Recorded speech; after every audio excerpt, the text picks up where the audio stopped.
I am so pleased to welcome you to the Author's Voice. Thank you so much for joining this platform. It's amazing to be able to connect with authors of children's books from all over the world who are writing amazing stuff that children will just look forward to reading. So I'm really, really pleased to welcome you, Shermaine Perry Knights. And where are you? Where in the world are you, Shermaine?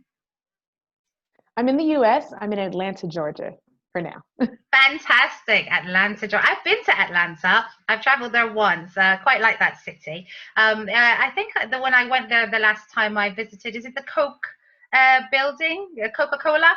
Is that where it is? Yes, World of Coke. You can Yes. taste the different Coca-Colas from around the world. Yes, it was quite fascinating. So yes, welcome. I'm really, really pleased to actually develop this project for writers like yourselves.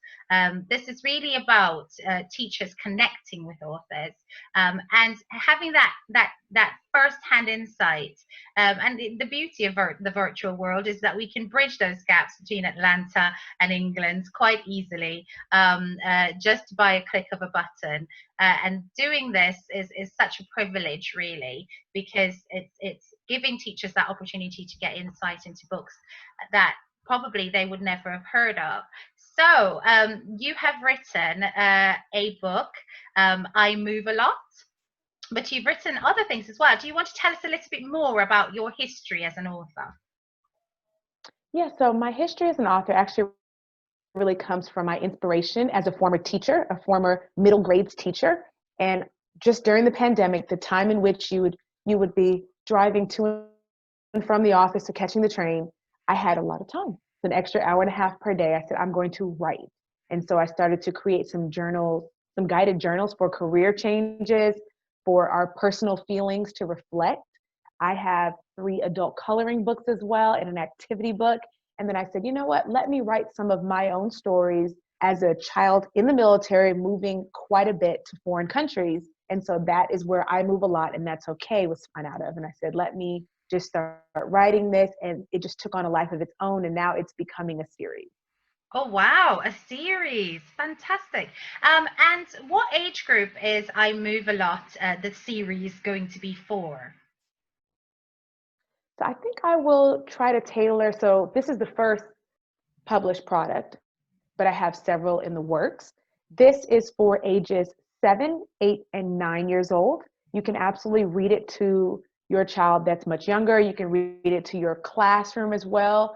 I think it's very timely for what's happening with the pandemic, students trying to adjust, being mindful, understanding how they feel, and finding moments where they can have a win and say, you know what, this feels normal to me. Let me hold on to that. Or if something is not okay, they can say, that's not okay.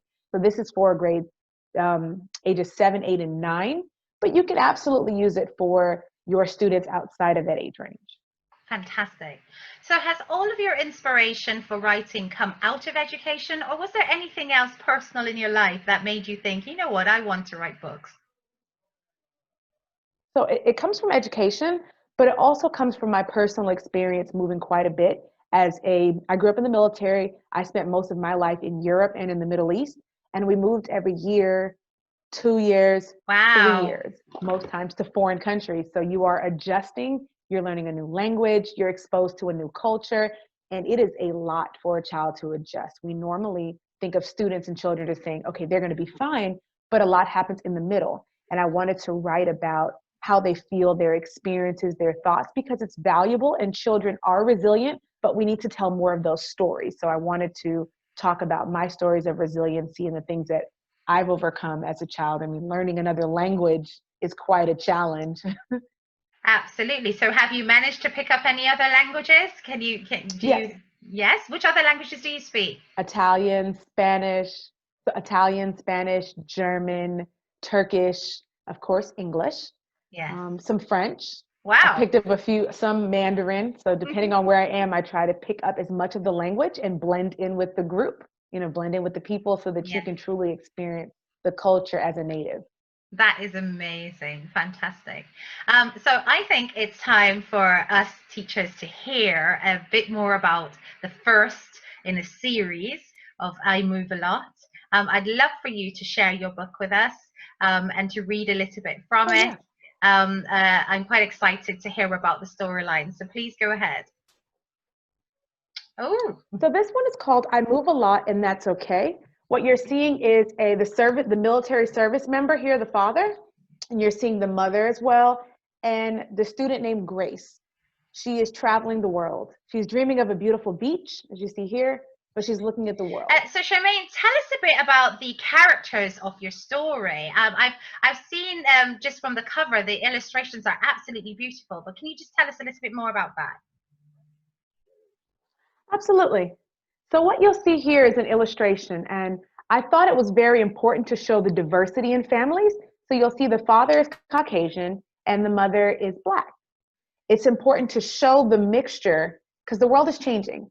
You typically see characters in a book that are just of one ethnicity, and it's important to show that. So each of the series will show a child that is bicultural, biracial, and it will show families that are on both sides, right?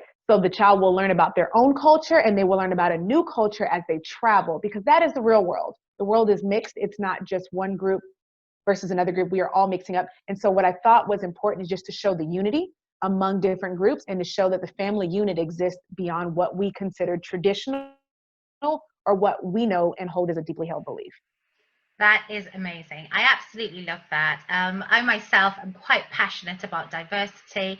Certainly, coming from the Caribbean, where there's a cultural melting pot, Yeah. it's quite the norm to see diverse families that are just harmonious, a blend of cultures and a blend of races. So representing that is so key. And I truly appreciate that, and I'm sure children will as And so I well. want to give you a little bit of this, but before we move forward, I wanted to read the dedication, if that's all right. Yes, So this that's book fine. is dedicated to you, the military child. Your thoughts, feelings, and experiences are important. You support each other, form strong friendships across cultural barriers, and make the most out of every new station in any part of the world. And if you think about it, many students are moving, even if they're migrating from a small island to the United States or to the UK, they're moving. Their whole world is changing and they're leaving everyone that they know and love behind for a new environment.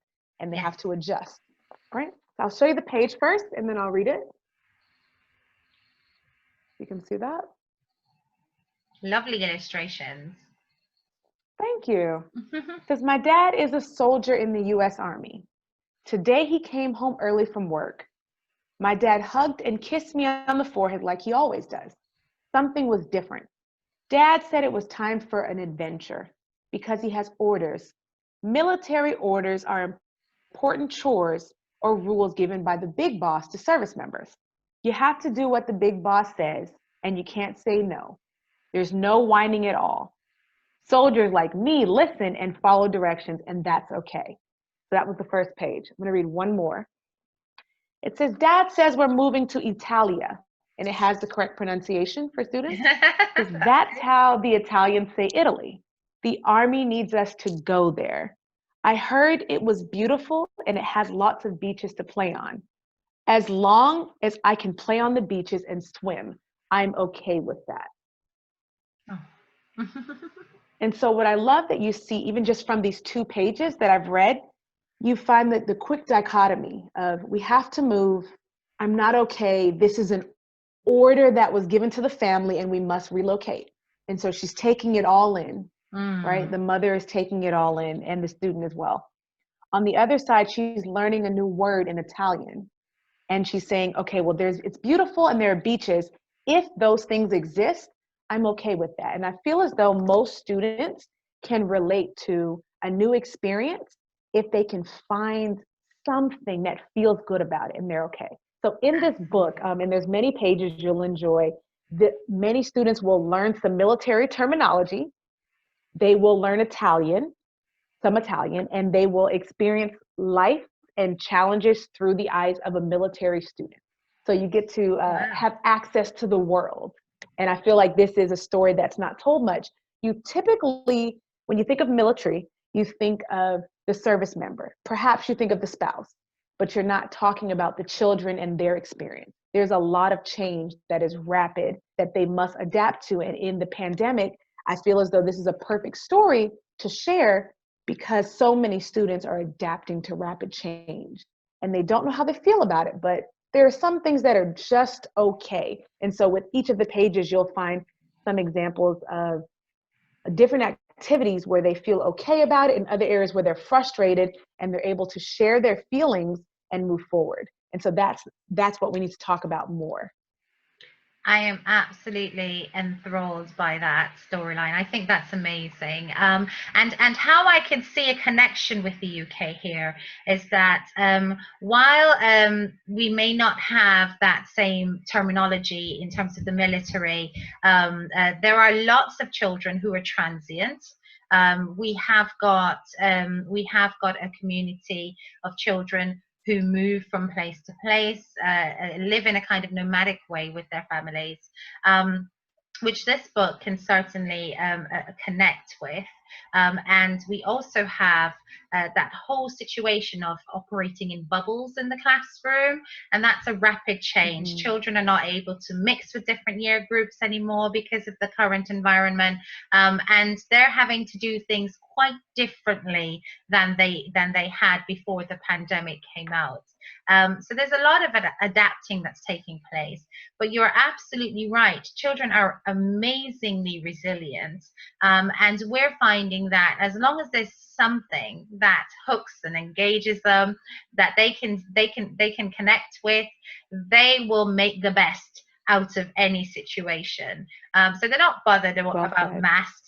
They're not bothered about the fact that they're in a bubble because they're still in a bubble with their friends. They still have their teacher there as a guide.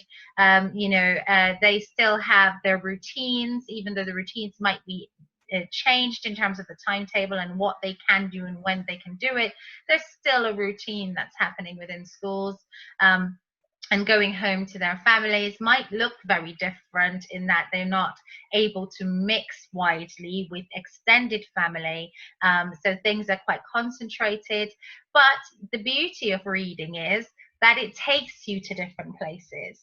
And certainly a book like this, where they're able to sit and read and travel through the eyes of the characters, will be an amazing benefit to children while they're in a way kind of secluded in their small units of family and carers. So certainly a book like that will be very valuable for children all around the world. And I'm so happy that you have shared the first of your series with us. So where can UK teachers reach out and grab this book? Where is it available? So UK teachers can reach out and grab this book on Amazon.com or Amazon.co.uk. Yep. It's available across that platform. But I love what you said about traveling through a book, and reading is an experience. So you will see some great photos in here of personal photos that I took when we lived in Italy that I had illustrated to share. So you'll see the foothills of Italy, of Naples. You'll see the volcanoes in there. You'll hear how a student feels about that. But the authors, they can connect with me on LinkedIn using my name, Shermaine Perry Knights, but you can purchase the book on Amazon.com or Amazon.co.uk.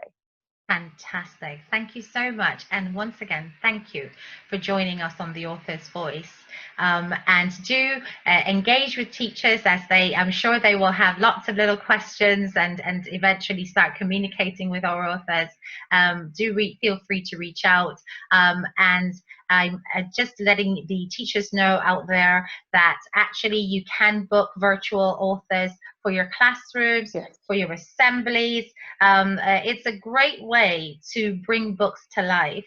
And certainly do reach out. We will place Shermaine's link in the video, so it's really easy for you to connect with her on LinkedIn, and we will certainly place the Amazon link in the video as well. So thank you, Shermaine, and we wish you all the best, and we look forward to the rest of the series in I Move a Lot. Thank you very much. Thank you.